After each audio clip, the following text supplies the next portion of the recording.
በስመ ሥላሴ በስመ አብ ወወልድ ወመንፈስ ቅዱስ አሐዱ አምላክ አሜን። በስመ አብ ወወልድ ወመንፈስ ቅዱስ አሐዱ አምላክ አሜን።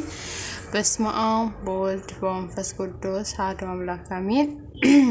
kabajamtoonni fi jaalatamtoonni maatii masootuu taatan hundi keessanuu kan biyya keessas jirtan kan biyya hambaa keessas jirtan nageenyi araarri waaqayyoo isiniif haa baay'atu jecha akkasumas guyyaa har'aa guyyaa jaalatamaa guyyaa kabajamaa kanaan baga itti singee guyyaa addas nama jedhu guyyaa itti gammachuun addaa namatti dhagahamu kana baga isiniin ga'e hamiin baga hunda keenya nutti nu ga'e akkasumas baga haamlee bultii 19 ayyaana ji'aa fi oggaadhaan lakkaawwamu keessaa ayyaana guyyaa har'aa hundi keenyayyuu haamlee jechuun bultii 19 jechuun hundi keenya gammachuudhaan eegganna. waaqayyo baga guyyaa saniin isin ga'e namammoo oggaa egeriitis ga'u waaqayyo nu haa taasisu.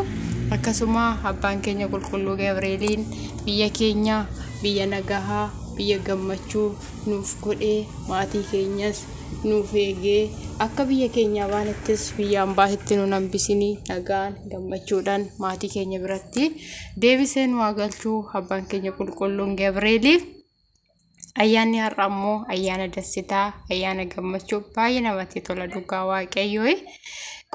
qulqulluu Gabrielii ulfinni galanni isaa hin badini siniin jechuu jaaladha. akkasumas baga siniin ga'e baga hunda keenya nutti nu ga'e radatiin barakatiin abboota keenya ayyaanota guyyaa har'aa kabajamanii oolan kan nu hin beekne kan abboonni qofti beekan akkasuma ayyaana abbaa keenya qulqulluu Gabrielii ergamaa gammachuu tiniin isin ga'e siniin jechuu jaaladha. amiin amiin amiin amiin baga hunda keenya nutti nu ga'e Gabrieliin hunduma keenya wajjin yaa ta'u inni bitaa keenya mirga keenya duuba keenya fuuldura keenya goree kinfii isaatiin nu haa eegu biyya keenyas biyya nagaa nuuf haa godhu maatii keenyas nagaan deebisee maatii keenyatti nu haa galchu ijoollee keenyas biyya keenya galgalaa ganamaa boo'icha malee gadda malee gammachuu hin qabne kanas immoo taarikii ishii qayyaree biyya keenya biyya gammachuu biyya addaa biyya jaalalaa nuuf haa godhu. inni abbaan keenya qulqulluu Gabrielii araara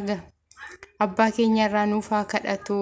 inni imimmaan keenya laalee biyya keenyaaf araara abbaa keenya irraa nuuf haa kadhatu siniin jechuu jaaladha. waaqayyo hunda keenya wajjin nu haa ta'u akka baanitti nu hambisinii waaqayyo abbaan keenya Yesus Kiristoos inni hoolota isaa hin gatu inni nu gatini inni nu haatisu abbaan keenya Yesus Kiristoos hunda keenya wajjin nu ta'e barakatiin radatiin isaa nurra oolee nurra haa bulu ijoollee isaa bakka jiranitti bakka deemanitti nuuf haa eegu siniin jechuu jaaladha. akkasumas haasaa sanitti baay'isuu fi muti baga siniin ga'e baga hunda keenya nutti nu ga'e radatiin barakatiin abbaa keenya qulqulluu Gabrielii hunda keenya irra oolee haa bulu siniin jechuu jaaladha. haga viidiyoo biraatti walitti deebinutti turtii gaarii baay'eesin jaaladha baay'eesin kabaja.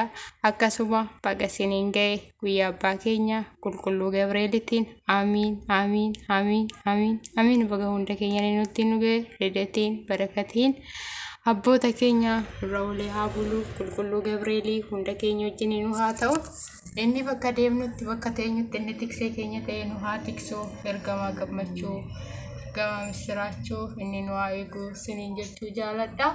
nagaan naa turaay turtii gaarii siniif haa ta'u ayyaana gaarii ayyaana addaa ayyaana gammachuu siniif haa ta'u koottaa Tsaadiqii Qammasaay akkasumas Tsaadiqii Gabrielii koottaa Qammasaay siniin jechuu jaaladha. nagaan naa turaa turtii gaarii.